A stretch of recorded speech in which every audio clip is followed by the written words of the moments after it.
தமிழகத்தில் 13 மாவட்டங்கள் ஏறக்குறைய 20 லட்சம் ஏக்கர் பாசன பரப்பு காவிரியை நம்பியே இருக்கிறது. உச்சநீதிமன்றம் உத்தரவிட்ட சூழலில் காவிரி நீரை எதிர்பார்த்திருந்த விவசாயிகளின் கருத்துகளுடன் கூடிய ஒரு தொகுப்பை பார்க்கலாம்.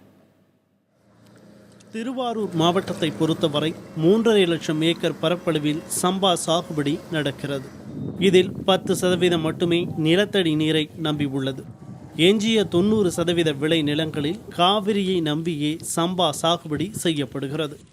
இந்த சாகுபடியை இழந்து விடுவோமோ என்ற அச்சத்தில் இருந்த விவசாயிகளுக்கு தற்போதைய தண்ணீர் திறப்பு நம்பிக்கை விதைகளை தூவியுள்ளது.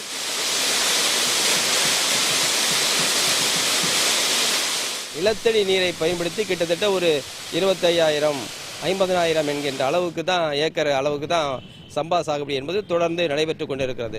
பெரும்பகுதியாக இருக்கக்கூடிய கிட்டத்தட்ட ஒரு 3 லட்சம் ஏக்கர் வரையிலும் காவிரி நீர் இருந்தால்தான் சாகுபடி செய்ய முடியும் என்கின்ற நிலைமையில தான் திருவாரூர் மாவட்டம் அமைந்திருக்கிறது என்பதை தெரிவித்துக் கொள்கிறேன்.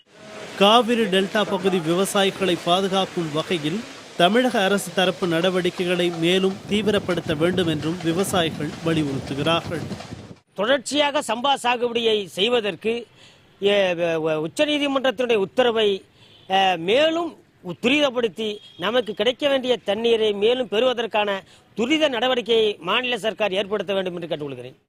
கர்நாடகம் தற்போது திறந்துவிட்டுள்ள தண்ணீர் சம்பா சாகுபடிக்கு போதுமானது இல்லை என்பதால் மத்திய மாநில அரசுகள் முழுமையாக தண்ணீரை பெற்றுத்தர வேண்டும் என்றும் விவசாயிகள் கோரிக்கை விடுக்கின்றனர். காவிரி மேலாண்மை வாரியம் ஒழுங்காற்றுக்குழுவை உடனடியாக அமைத்து நமக்கு தமிழகத்துக்குரிய பங்கு நீரை பெறுவதற்கான நடவடிக்கையை அரசு மேற்கொண்டால்தான் அனைத்து வருடமும் இந்த சம்பா சாகுபடி சிறப்பான முறையில் செய்ய முடியும் எனவும் விவசாயிகள் தெரிவித்துள்ளனர். புதிய தலைமுறைக்காக ஒளிப்பதிவாளர் முத்துக்குமாருடன் திருவாரூரிலிருந்து ராஜசேகர்.